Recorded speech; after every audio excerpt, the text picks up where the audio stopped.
Ongo na programo Warotaki man Original Pacific Islander Task Force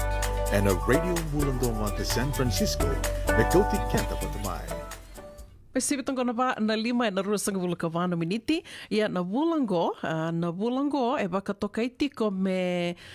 Native Hawaiian Pacific Islander Asian month. Sen Heritage Month ayan na bulau Mei na ken kerondo kelani o tupe a sandu baka madala takatiko yani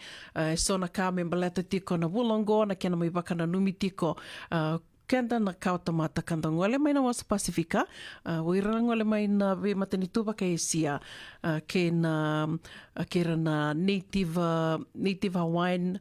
kabakatelanga kina oira mai na Native Hawaiian na Pacific Islander watkera mai na ve matanitu mai esia na vulango baka tokai tiko se mbiu tiko baka na numi tiko kina na ve kaiso membali te kanda na katamata kanda ngole mai na ve vanua na ve matanitu ka o asia tiko anioya ia kongona ni mataka endua na programo ka towe sureti tiko mai orto na didu baka tiko na programo ngo baka tokai tiko na Hawaiian May Day Festival ngo bikim do ke sara na tiko ngoria na asa vaka San Jose Newark, Haywood, Fremont bikim do mai Kalandi bikim do Mountain View, San Jose Mountain View, San Mateo, Vesureti raramba bakatela kina bikim do mai na Contra Costa County Vesureti raramba tikani bikim ni moni ngole mai ni mai saraba na bikai so era bakaru takatu o era karatiko na bi songo so kabaka tokai tiko ngo na May Day na Hawaiian May Day.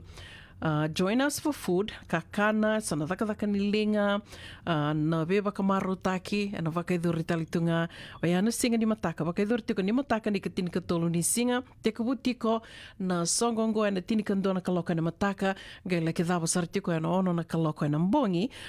goe vakaiduri tiko nga na duanga na rara katiko ya, na B Street, kei na Main Street. B Street kei na Main Street, mai Haywood. Wekiam ni na senga tiko ni kila B Street ke na Main Street endo na rarali lai tiko kia e na wakaidhuri tiko kina na waka na numi tiko ngoa na Hawaiian May Day Festival wakaidhuri tali tiko ngā kina karau tali ngani o nina laki reitha kina i sana bibuke mai na tambana ni mbula me wakatiko na COVID-19 vaccine vekiam ni o ni sangai bina kata mo ni na dhulango rao ni ngole ani kina senga ni sau mendona ka ia na tiko tiko e na tini kandua na kaloko na mataka like dhawa tiko na tolu na kaloko e na kavi vikim ni binakata tiko muni na laki dhula e na dhula ni COVID-19 e na tiko talanga kena vaccines available me wakana Moderna bivalent vira na mbaki ono kina tini kandua vira na vikim do na seva ngonela lai tiko ia mai na mbaki ono kina tini kandua ni binakata mera sana li dhula e na dhula ni COVID-19 na Moderna bivalent and tiko kena na nasi o ira na ndau bingarabi mai na tambana ni mbula merna laki suli tiko na idhulo ya kawakatela kena birna baki tini karua lako dhake na Pfizer kena na Pfizer bivalent ambaki 5 kena tini kandua and Pfizer bivalent virna mbaki tini karua. Kapakatelanga kena na idhula kanda ndau sanda dhula tukena bikenda na sama indende tungo Amerika sanda bakilana yanga ni flu shot.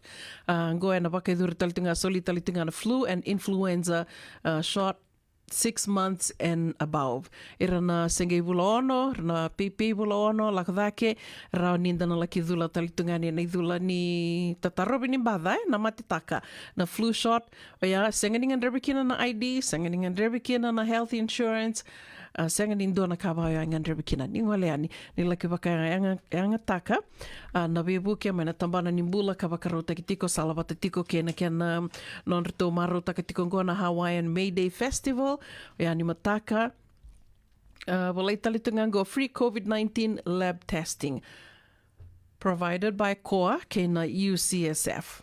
bakatelanga kena na colorectal cancer screening yan do na kabinaka me vakani o kilando na vida na madha sawati o se tikani o tupe na kena sa toso dhaki tiko na wili ni leo ni vanua karasama i wakalenga i tiko se tuvira na cancer ni wawa se na colon cancer. Ke landa o tukuni tui liu, wiranga na mbaki lima sanga vulu laka dhake, mera laki wakandikevi na cancer ni wawa se na colon cancer na kena wakandikevi wakawunua ya wakayadhana tiko na colonoscopy. Tukuni tiko ni mbaki lima sanga vulu nga laka dhake. Wakandina taki tiko na vida na vulango sa mailo rei tiko ni sa tuvira sartinga na colon cancer o ira na marama mbaki tolu sanga vulu kalima. Pakasamataka mbaki tolu sanga vulu kalima koya ronikaki na sa senga ni wasia na yambaki ke bakanga o kilasa mbaki tolu sanga vulu kalima laka dhake dena vinaka mendala ngoleani mendala kindikevi and cancer ni wawa sen colon cancer, ni mataka, tona tikani kina na kena wakailesi-lesi mai Haywood and Hawaiin May Day Festival, and sanga ni somi tikina dona iduruduru, sanga ni somi dona ka, sanga ni ngandrevi na nomu ID, sanga health insurance, sanga ni dona kabaya. Sanga mandani tarongi nomu pepa, ngoleani laki wakangatakan bibu keso, wakarotaka tiko na wakailesi-lesi mai na vitambana ni mbula so, koya na flu shot, na COVID-19, na idhula ni COVID-19, vikimnio ni na via lakindiki vitiko, se na COVID-19 testing, wakatil nga kina na colonoscopy, se na colon cancer, na colorectal cancer screening. Supports in health education. Na wakaidhuri talitunga ni mataka, meo toka rua takataleani, na wakaidhuri tiko, and B Street, na kona ni B Street kei na Main Street. Wanua raula ki sota kina na ngoni sali rongo na B Street kei na Main Street. Wanua ai wakaidhuri tiko kina na songongo. Tukina na kakana, boliteki tukina na kakana, na dhaka ni linga. Kena kani be wakamaro take so ni ngoleani dongoleani wakamatu wale ke wakaindu senga ni na adhrawiani San Rafael and na vuku ni seafood broil ni Honor Foundation raunio ni ngole nga vikimdoni tiko boleka i Haywood ke wakaindrende na ngole dhake ki San Rafael dongole mantangani dongandi wakamatu wale ngondo na ngono binaka ni ngandi wakamatu wale wakambibi ni tiko ni mataka duona kana katakata and na wakila tiko ni mataka ko ya ve sure tiraramba tiko ni mataka ni katinika tol ni singa mai na tinika ndona kaloka ni mataka kina ono na kaloka ni kavi kana wakaidhuru tiko na B Street kei na Main Street sanga ni sa mini dhurudhuru na nonra na tiko yani na wakailesi-lesi mai na tambana ni mbula na vuku ni vi tambana iso ka usada buta o tianyo ya era na tiko mai na tinika ndona kaloko na mataka kina tolu na kaloko na kavi sakire mo ni nangai vei tukutuku ni taka tiko yani ni vei sureti ningo lea ni wakamatapu vale na vuku tiko ngā ni programo ka ndau bibu ke talitunga kina na Regional